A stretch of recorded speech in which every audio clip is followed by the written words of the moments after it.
Welcome to Esalen Live, where we chat with change agents and swim deep waters in an ongoing exploration of human potential. I'm Christine Chen. We're one day away from Lunar New Year. Happy Lunar New Year. And we're 3 days away from Valentine's Day. So, our conversation today is about family, relationships, love, and sex. Celeste Hirschman is the co founder of Somatica Institute. She's a relationship and sex coach. This organization focuses on that. She's also Esalen Faculty, and she's here to talk about not just 7 practices for more intimacy, but offering us a visualization on how to honor our desires. Such an interesting topic. And with us today is Celeste. Hi, Celeste. Hi, thank you so much for having me. Yeah, thank you for being here. Let's, for people who don't know about Somatica Institute, explain what the Institute does. Sure, we train coaches to help people with their intimate and erotic lives, and we have about 2 trainings a year with 100 potential coaches in them. Some people also take the training for personal growth, so it's a deep, emotional, erotic journey into yourself and empowerment.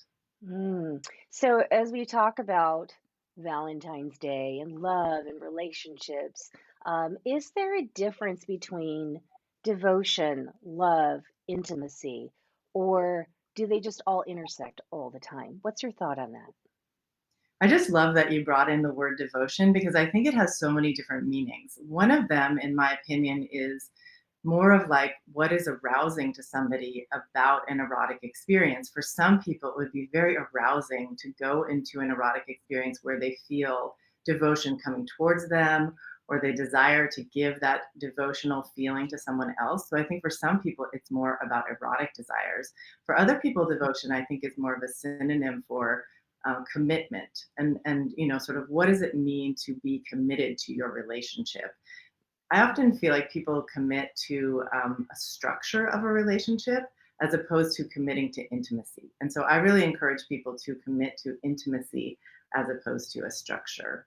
And how do we do that? How do we commit to intimacy? Are there a couple of things we should consider, or does it really just take getting to know yourself better first? I think it is first getting to know yourself better, but committing to intimacy with another person doesn't mean committing to like maintaining the status quo. It actually means committing to updating your partner when things change inside of you in terms of what you need. It means being vulnerable with your partner and being open to repair when tension happens, and actually being willing to bring up difficult topics and realizing that sometimes structures of relationship need to change in order to stay in intimacy, as opposed to just deciding we're going to stay in this same structure and be miserable. So I really encourage people to commit to intimacy as opposed to a structure.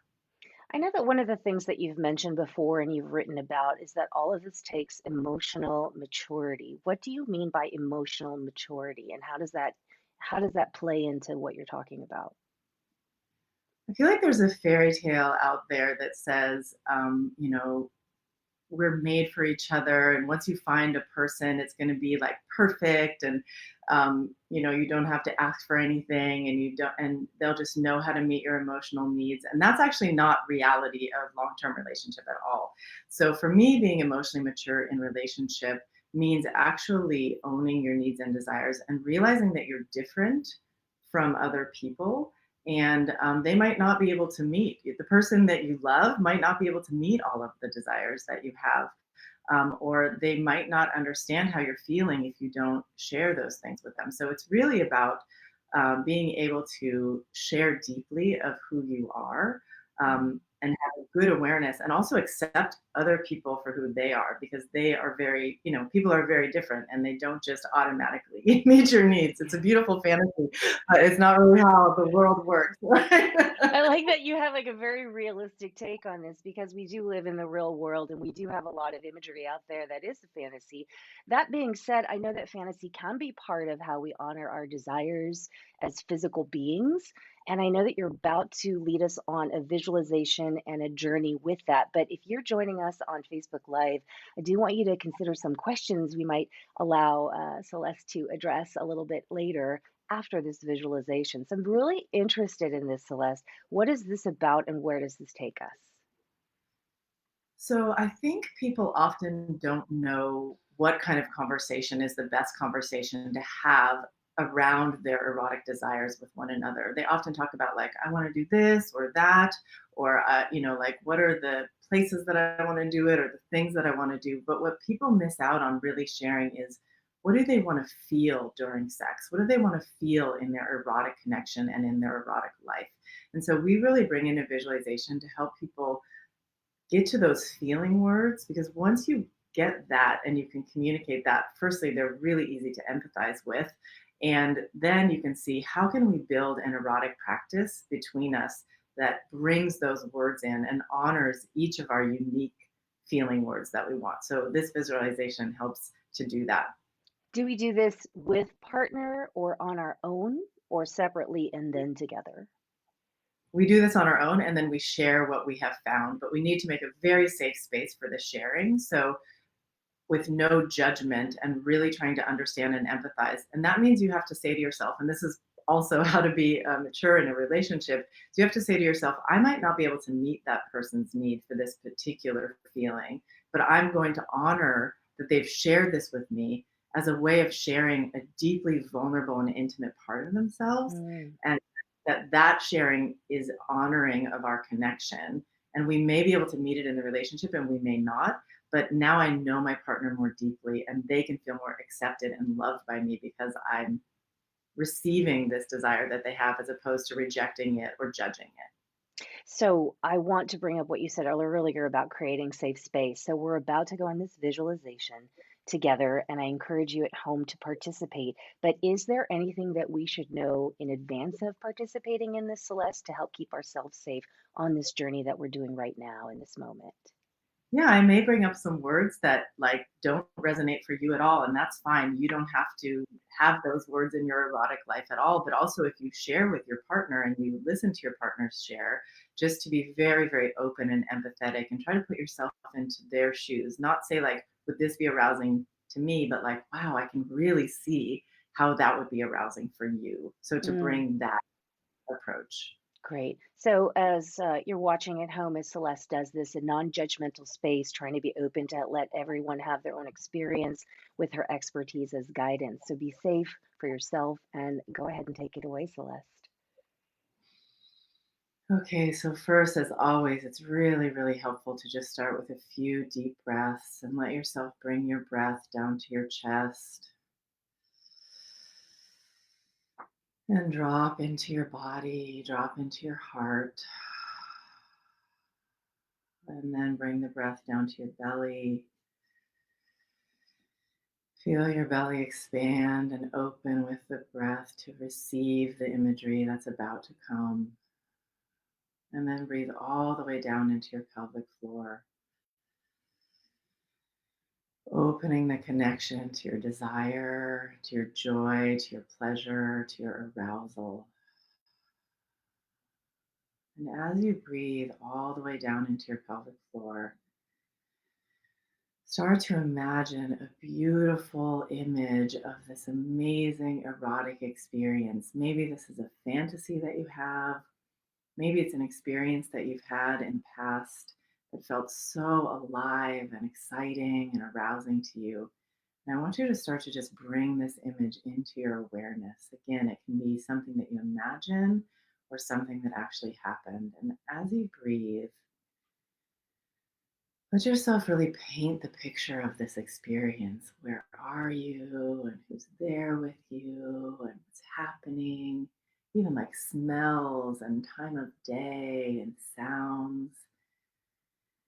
Just notice what's happening. What are the touches that you're getting? What are the looks? What are the words? And this may be an erotic experience, but it may just be a buildup. Maybe you're like dancing with a partner, or you're just walking in the woods somewhere, or you're actually touching and making love, whatever feels right for you in terms of bringing in your most arousing imagery. And as you connect with this, I want you to just notice how this imagery makes you feel. What are the emotions that arise with this imagery? And I'm just going to bring in a list of potential emotions that you might be feeling as a result of feeling this beautiful, erotic, sensual experience that you are having in your imagination. Notice that you might want to feel loved or worshiped. Maybe you want to feel safe, degraded, held. Maybe you want to feel wanted or powerful or free. Maybe you want to feel precious, beautiful, connected. Maybe you want to feel vulnerable or cared for, open, dominant. Maybe you want to feel a collaboration or adventure. Maybe you want deep authenticity, or you want to feel power or transcendence or submission. Maybe you want to feel adored or secretive or irresistible. Maybe you want to feel masculine or feminine, pleasing, naughty, mysterious. Maybe you want to feel one of these feelings. Maybe there's other feelings that have come into your body or your mind or your sensation. Just gather up all of these beautiful feeling words, what you want to feel in your erotic connection. And take one more deep breath into those feelings. Notice how they make you feel in your body and how much you want to share them in your partnership. And then when you're ready, just slowly and gently bring yourself back into the room.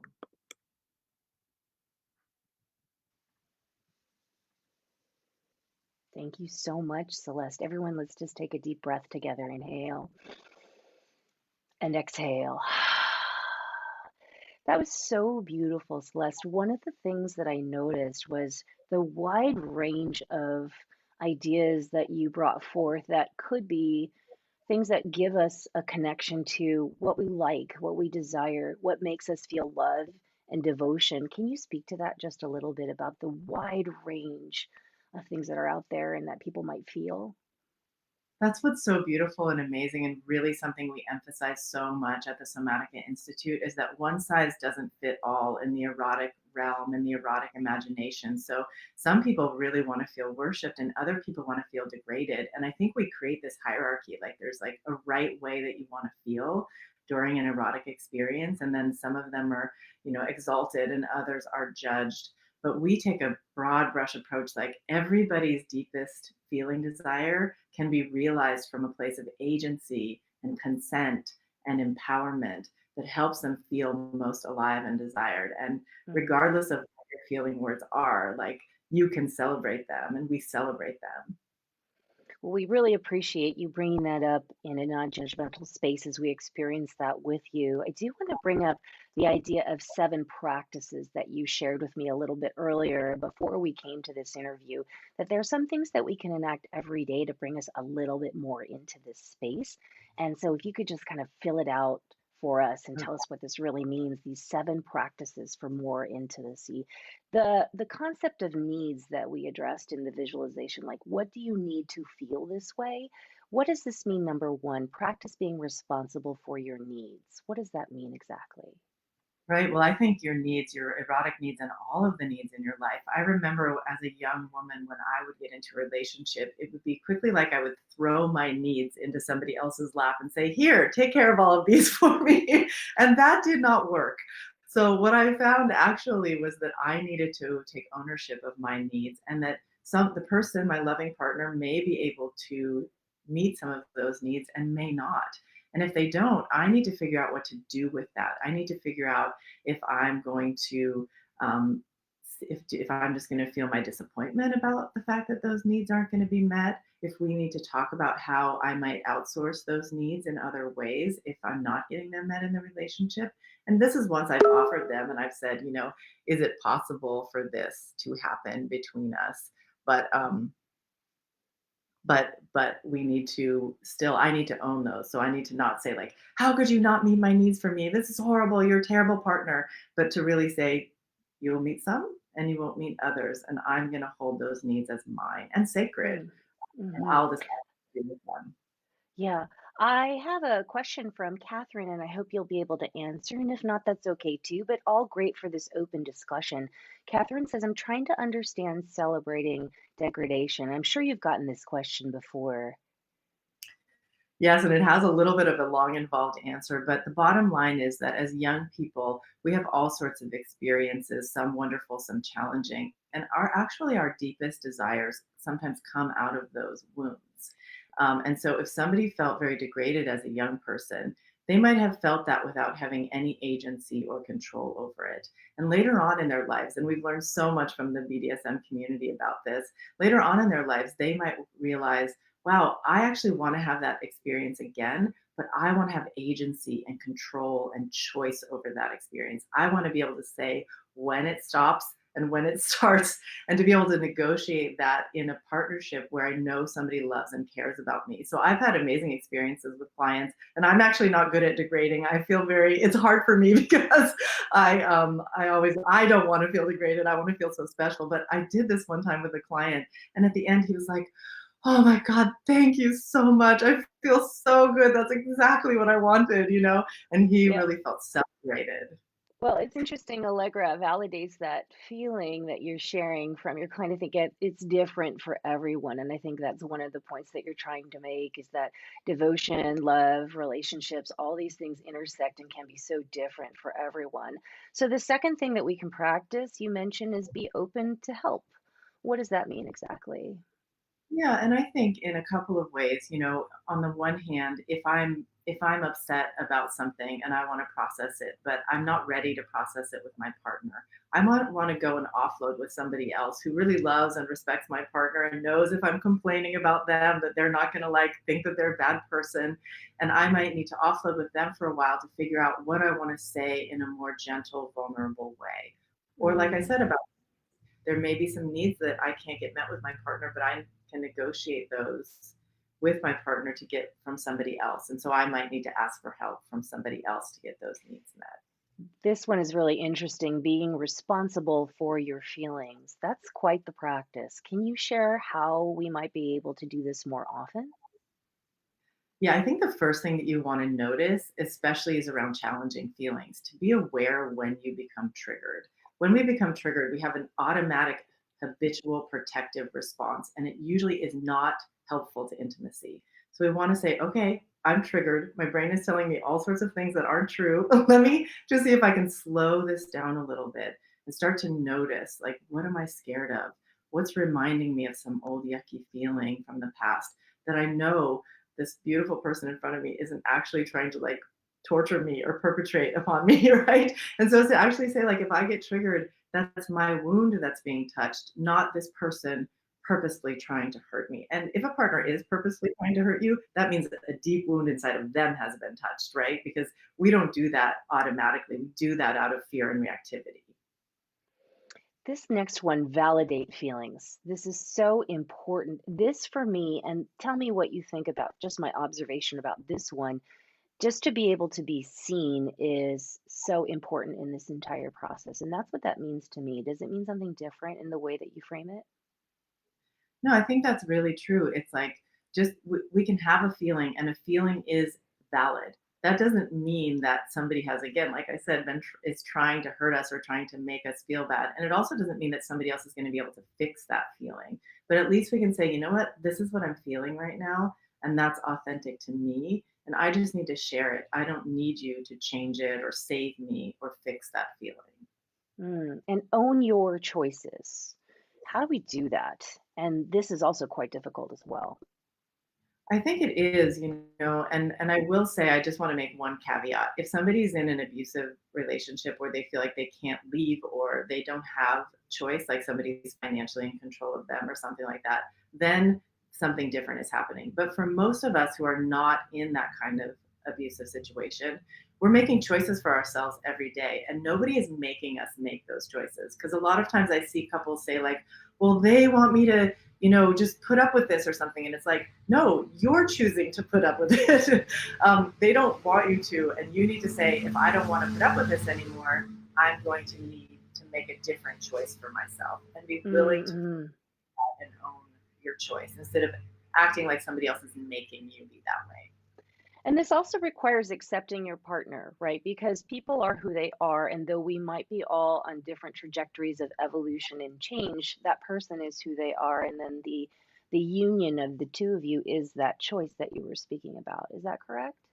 Yeah, because people go into this idea of like, I'm gonna fix my partner and make them perfect for me. And I'm just like, good luck with that. Like, you can you can definitely ask for change, and maybe there are things that they can change and still be authentic to themselves. But they shouldn't change something if it makes them feel not like themselves. So it's Mhm. really about actually accepting the person in front of you. And when you do that, when you actually say, okay, this is the person, this is what they can give to me, and this is what they can't, then you stop chasing after what they can't, and you actually are open to receiving what they can offer you. And there's so much juiciness in that, and like joy and love and excitement, instead of thinking, why can't you give me this? I I love that you use the word juiciness too, because that is like when it's like magical when it's happening that way. At what point do we get to this point to reconfigure your relationship, or are we during this process constantly reconfiguring our relationship? And is there a difference between reconfigure and just depart, or Right. something Yes. else? I think that's a beautiful question, because I think so often people build these amazing families, but they also feel like I need to have everything met inside of this particular romantic structure. Like I have to have my erotic desires met. I have to have my familial desires met. I have to have my emotional desires met. And if people are very like open and constantly communicating, they're probably in some small way reconfiguring their relationship all the time. And it on a bigger level, if people want to have deep intimacy in the long term, they might need to reconfigure their relationship like, okay, we're going from being lovers to not being lovers anymore, but we can still be deep, close best friends or something like that. Instead of like, okay, you didn't provide all of this to me. How could you do this? Like, forget it. I'm breaking up with you, and we have to break everything and make everything like it was awful and failure and didn't work. I don't think that's true. I've had amazing long-term relationships with people that were huge successes, and eventually it wasn't the right configuration anymore. But some of them are my best friends. My beautiful ex-husband lives downstairs from me, and he's one of my best friends. So it's really, really wonderful. Wow, Celeste Hirschman, this has been so valuable for so many, as we can see by some of the Facebook comments, and just a lot to think about just making space for all of us to find more love, more devotion, more intimacy. We so appreciate the visualization and just the insight that you offer from the Somatica Institute and your own personal life as well. Any plans for the quote unquote love weekend? All Danielle and I mostly are just inviting people to come to our workshops to get coaching if they want more love and sexiness and juiciness in their lives. And for me, I don't know, I'm just going to relax. I've been teaching so much. Yeah, that's self-love, right? Self-love. Celeste Hirschman, co-founder of the Somatica Institute. You can reach out to her, make a little bit more comments on the Facebook page here, and then we'll ask Celeste to maybe answer your questions after this interview is over. Thanks so much, Celeste. We just really hope you have a beautiful weekend. Thank you See so you much for inviting later. me. Everyone, thank you. Stay connected, esalen.org, and also at Esalen on Facebook and Instagram. Have a beautiful day and a beautiful weekend, everyone.